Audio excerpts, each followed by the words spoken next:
on commence à avoir un fonds de roulement avec un turnover annuel d'organismes. Ok, je suis certifié, je veux plus l'être, je crée mon organisme de formation, je me certifie. Bonjour et bienvenue dans cette vidéo. Salut Bonjour. Tanguy. Bonjour. Nous allons vous présenter l'organisme certificateur Certifopac. Donc avec Tanguy, merci de ta présence. On va balayer déjà voilà, plein de petits points sur Certifopac. Qu'est-ce que Certifopac? Ça veut dire quoi tout simplement Certifopac? On va aussi passer un bref aperçu sur ce qu'on vend et comment on le vend, quelles sont les valeurs, quels sont notre fonctionnement. Voilà, pour terminer aussi sur des chiffres clés. Mm. Ça te convient? Bah ouais, tout à fait. Allez, c'est parti.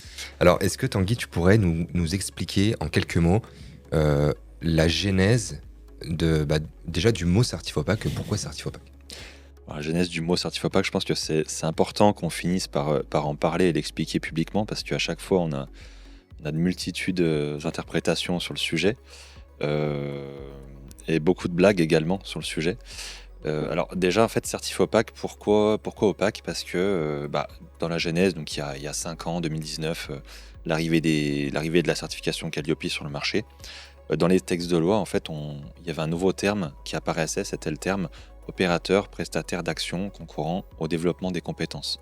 Et ce terme regroupait les organismes de formation au sens large sous les 4 catégories, les fameuses catégories qui sont... Donc, l'action de formation, bilan de compétences, VAE et formation par apprentissage. Voilà, Donc, exactement. CFA. Voilà. Donc quand on a choisi de s'appeler Certifopac, c'est pas pour dire qu'on va adopter une posture opaque, loin de là, hein, c'est même tout l'inverse.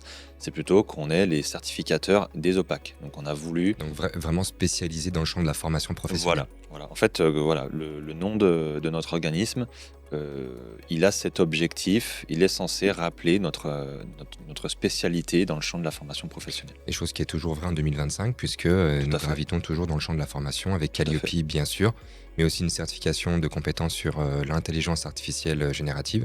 Et puis une autre prestation aussi avec Adopac. Voilà. Mais là, c'est encore un petit peu autre chose. Ouais, c'est ça. Écoute, très bien, merci Tanguy. Mais alors, est-ce que tu pourrais nous préciser davantage, finalement, le service que rend Certifopac? Qu'est-ce qu'on fait? Alors, Certifopac, alors on va plutôt dire pour ceux qui ne le savent pas alors, parce que je pense que sur le marché Calliope, ça commence... voilà, on sait ce que fait un certificateur. Donc nous, on délivre des certificats. Mais pas que, parce que pour délivrer des certificats, il faut mener des audits, des évaluations auprès des demandeurs par rapport à un référentiel, forcément un recueil d'exigences.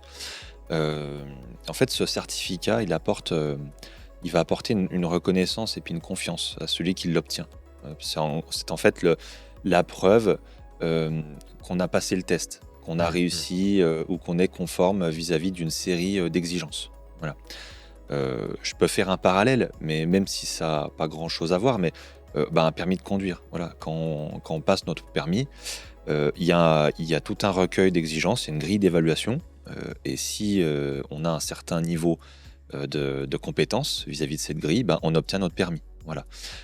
Certifopac, c'est un peu le même principe vis-à-vis des certifications labels qu'il va viser à délivrer, mais par rapport à toujours un contexte bien spécifique qui sera défini aussi par une autorité de certification spécifique. Pour nous, Calliope, là, c'est le ministère du Travail et sa branche déléguée. Alors moi, sur un ton provocateur, je t'avais dit une fois que l'on vend du vent.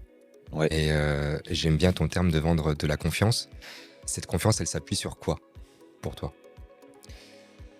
Alors, parce que déjà, en fait, quand on dit on vend du vent, moi, j'ai un peu les poils qui se dressent. C'est vrai, c'est pas vrai. En fait, j'entends la provocation derrière.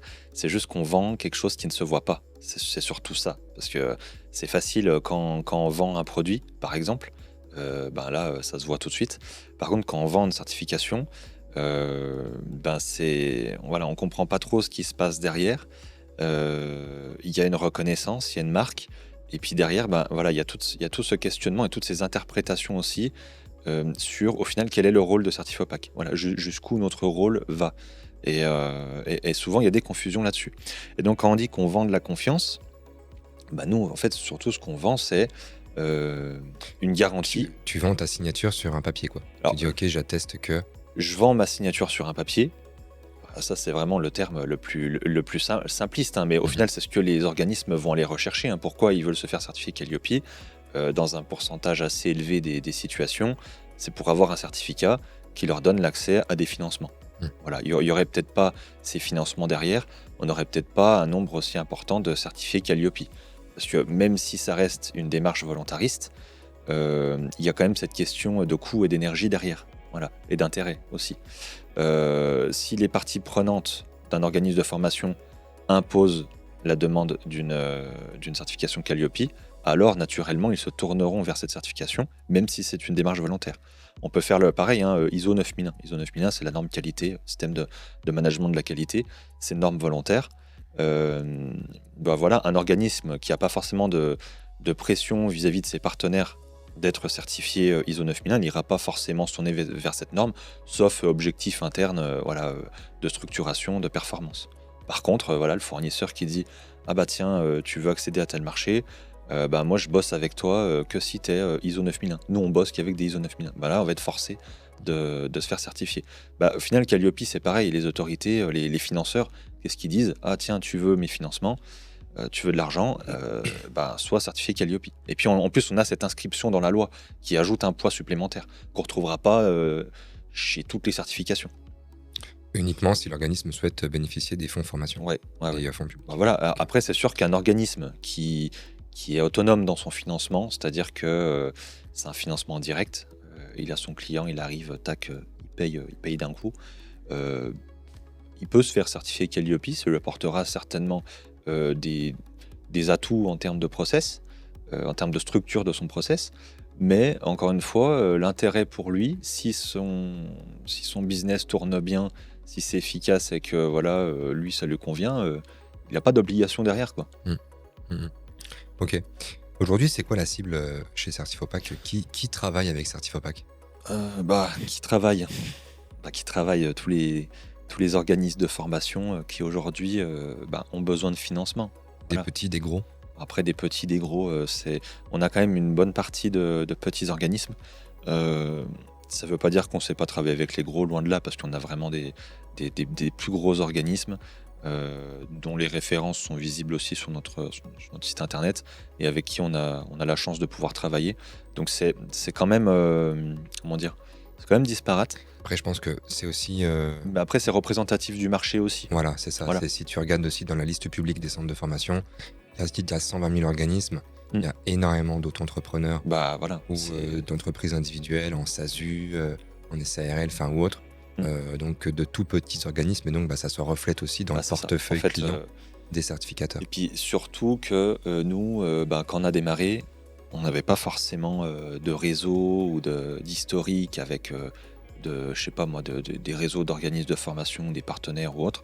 Donc forcément, en fait, on s'est développé en cohérence avec la façon dont vivait le marché, puisque c'est ce qu'on a constaté dans nos statistiques internes. Euh, donc voilà, on a une grosse partie, oui, de petits organismes, mais derrière, on a aussi quand même une partie intéressante Mm. de plus gros, quoi. Alors moi, j'ai noté quelques chiffres clés. Mhm. Là, donc à l'aube de l'année 2025. Alors déjà, une croissance assez folle, hein, de plus de 80% en 2024. Ce qui est quand même à soulever, notamment du fait que le marché de la certification Calliope est rentré dans une grande maturité Mm. en 2024. Mm. On a même vu une baisse du nombre total des centres certifiés. Et nous, à l'inverse, finalement, on a pris des parts de marché. Donc c'est quand même assez intéressant aussi à souligner.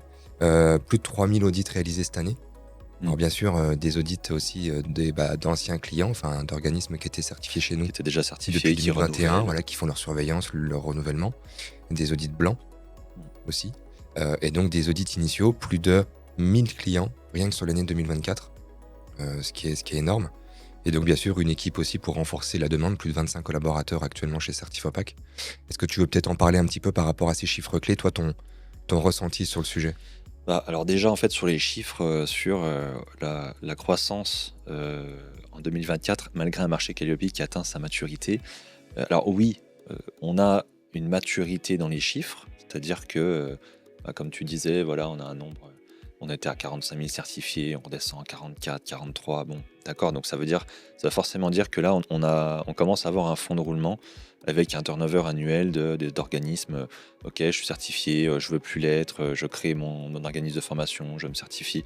Donc voilà, ça on l'observe.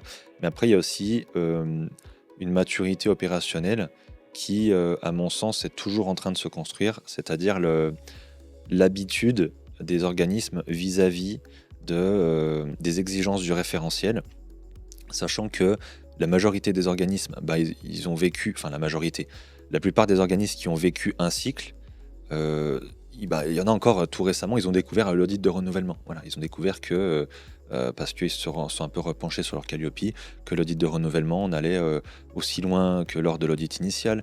Et puis souvent, le référentiel, il évolue, donc on a une interprétation qui évolue aussi avec des exigences un peu plus prononcées. Et tout ça, le temps que ça rentre dans les esprits, moi je pense qu'il y a quand même encore un cycle opérationnel où on commencera à avoir un ressenti, je pense moi, commun en termes de réponse à ces exigences. Parce que voilà, il y a quand même beaucoup de questions, de réponses qu'on apporte aux questions des organismes sur comment ça se passe, quoi. Voilà. Après, il y a quand même une belle dynamique, voilà, sur les audits de l'année, sur les clients, surtout sur ce qu'on arrive à... ben, le nombre de clients avec lesquels on arrive à travailler, qui est quand même, qui est quand En même un beau gardant chiffre. aussi une forte qualité de nos services, parce Ouais. que, alors ça, c'est pas pour se gargariser, mais c'est surtout, en fait, c'est des chiffres qu'on suit beaucoup.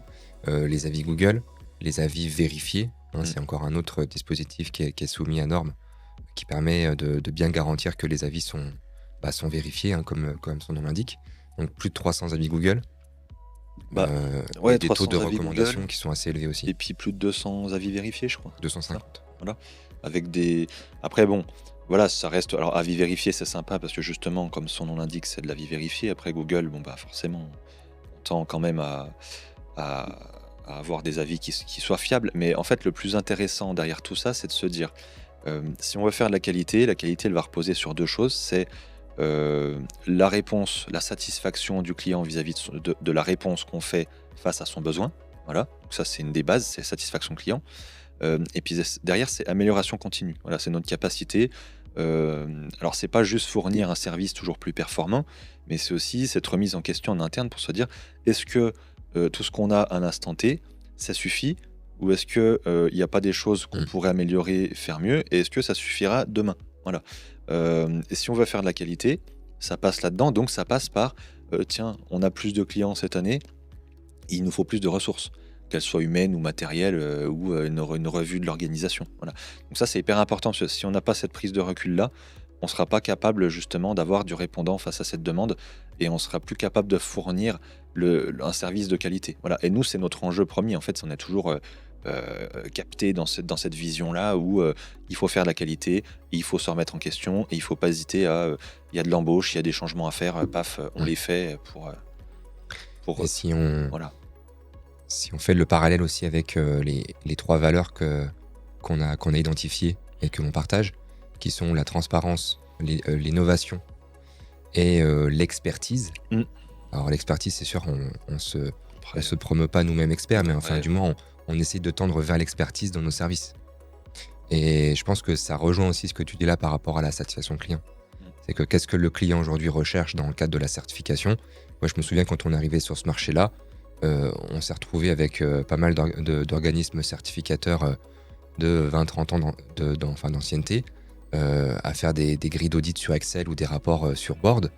Et on s'est dit, c'est pas possible, il faut si on arrive sur ce marché-là, c'est pour disrupter, c'est pour arriver avec un nouvel outil, dont Apollo, on en reparlera dans d'autres vidéos d'Apollo, mais Apollo qui a quand même standardisé et permis vraiment, alors un terme un petit peu angliciste, mais qui nous a permis presque d'aller scaler, de passer de 100 certificats délivrés à 1000, puis à 3000. Et là, avec tous les outils qu'on a, on pourrait certifier 10 000 personnes que ça se verrait pas dans les outils, quoi, presque. Ouais, et puis en plus, ce que tu dis, moi, ça fait l'écho avec un évaluateur avec qui je discutais cet été, lors de notre éval annuel là, du COFRAC, notre éval de contrôle. Et en fait, voilà, c'était un sujet de fond où on se disait, il y avait des personnes déjà depuis la fin des années 90 euh, qui étaient voilà, experts en audit, experts en éval, qui connaissaient très bien le milieu de la certification, et qui disaient la clé pour un certificateur, c'est son système d'information. Voilà. Si on ne travaille pas sur le système d'information et qu'on se repose en fait sur les acquis standards du marché, on n'évolue pas. Donc le système d'info, pour ceux qui nous écoutent, en gros, la clé, c'est avoir une appli, quoi. Une appli web, Non, quelque après, chose, une gestion en fait, on documentaire. peut l'interpréter comme on veut. On peut l'interpréter comme on veut. En fait, c'est de se dire, de ne pas se reposer. Mais toi, tu l'interprètes comme ça. C'est d'avoir une appli. C'est c'est ta façon de l'interpréter. Il y en a d'autres qui diront, c'est de faire ci, c'est de faire ça. Non, mais quand Voilà. je dis appli, ça peut être une GED, enfin voilà, quelque chose, une gestion documentaire, une traçabilité dans tes actions, dans C'est de tes se workflows servir, d'audit. voilà. En fait, c'est de se servir de tout ce qui tombe aujourd'hui en termes de technologie pour l'exploiter correctement et que ça a un réel apport dans le process. Hmm. Voilà. Et aujourd'hui, nous, c'est ce qu'on a fait depuis le début. On a essayé de s'adapter le plus possible vis-à-vis des innovations qui nous tombaient sous le nez depuis les 5 dernières années. Et on a été chanceux parce que il y en a eu quand même pas mal d'innovations, quoi. Enfin, quand on fait le ratio entre 2010-2020 et 2020-2025, c'est pas la même sauce, quoi. On est quand même resté des années avec les mêmes outils dans le monde du travail. Et d'un coup, ça évolue. Donc ça, vraiment, ouais, ça c'est sur la partie innovation, ouais. Après, sur la partie transparence et puis expertise, transparence, je pense que c'est un peu dans notre ADN, ou dans le sens où on n'a pas peur d'être contredit ou de dire les choses. On est prêt justement aussi à se remettre en question et puis à faire évoluer nos infos ou faire évoluer nos pratiques. Ça, c'est vraiment pas une crainte chez nous. Puis au contraire, je pense que c'est ce qui nous permet d'être encore plus efficace derrière. Donc ça, franchement, moi, qu'on vienne nous dire vous faites pas ça bien ou ci ou ça, on va dire merci, comme ça on va se questionner sur le sujet et puis on fera mieux. Voilà. Euh, et puis après, il y a cette partie expertise où moi je m'en fiche totalement d'être un expert en fait. Moi, ce qui m'intéresse, c'est d'être compétent sur ce que je fais. Voilà, je pense que c'est le plus important. Puis que quand on a un client, lui, alors bien sûr, il y en a, ils viennent chez nous. Ils ont l'air de s'y connaître, ils savent ce qu'ils disent ou autre. Oui, c'est peut-être un signal faible d'une expertise, pourquoi pas. Mais en fait, eux, ce qu'ils veulent, c'est ils ont un besoin et ils veulent qu'on y réponde de façon pertinente. Voilà.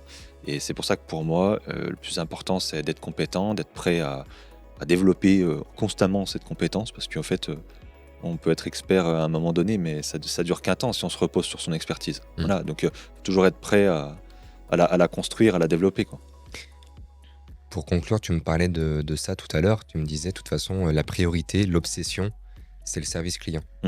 Et finalement, ça rejoint au final la transparence, ça rejoint l'innovation, parce que si on fait de la transparence ou de l'innovation ou de l'expertise, au final, ça profite à qui? Pour qui on l'a fait? Ça profite au client. Voilà. Est-ce qu'on l'a fait pour soi? Est-ce qu'on l'a fait pour un tel dans la boîte? Non, en fait, le cœur du système, ça reste le client, ça reste le demandeur. Alors après, moi, je pousse toujours le raisonnement parce que j'ai un peu l'esprit qualiticien qui me titille. Et moi, je dirais même, le service client, c'est bien. Et il y a aussi, en fait, on pourrait même aller sur le service partie prenante. Parce qu'en fait, si on mise tout sur le service client, mais qu'on néglige les parties prenantes à côté, qui peuvent être diverses et variées, hein, les autorités, les organes de contrôle, les auditeurs, voilà, les fournisseurs, il y a plein de choses. On loupe peut-être quelque chose. Et nous, en qualité, on nous apprend à fournir ce service, cette qualité de service à chaque niveau, quoi, à chaque partie prenante. Auprès de chaque partie prenante, on est là, on réfléchit, ok, le flux, l'entrant, le sortant, qu'est-ce qu'on fait au milieu, qu'est-ce qui ressort et dans quelle mesure en fait on atteint un niveau de performance adéquat. Donc voilà, nous, si on se positionne comme ça, c'est vraiment parce qu'on a une vision où on veut rien laisser au hasard.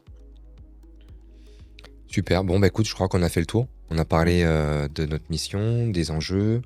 On a parlé de vendre de la confiance, ce qui était assez chouette. Ouais. On a parlé des chiffres clés aussi, de l'année 2024 en croissance aussi, donc du fait que l'entreprise, elle se développe, mais elle se consolide aussi avec des ressources et des moyens. Et puis, on a conclu aussi, bien sûr, sur les 3 valeurs clés: transparence, innovation. Après, tu l'appelleras comme tu veux, expertise, compétence ou autre, mais voilà, c'est sûr que c'est un enjeu aussi, comme tu le dis, d'expertise, mais même pas que en interne, Mmh, mmh, mmh. mais aussi pour nos auditeurs externes, pour Tout à nos, fait. voilà, pour nos parties prenantes. Tout à fait. Mmh. Mmh mh. Donc merci Tanguy, et puis on se dit à très vite Avec plaisir. pour une prochaine vidéo. Pour ceux qui Ouais. nous suivent déjà sur YouTube, merci. Ceux pour qui c'est pas encore fait, n'hésitez pas à vous abonner, et aussi pourquoi pas vous abonner sur le LinkedIn, ou vous inscrire à notre newsletter. Merci à vous. Mmh. Merci.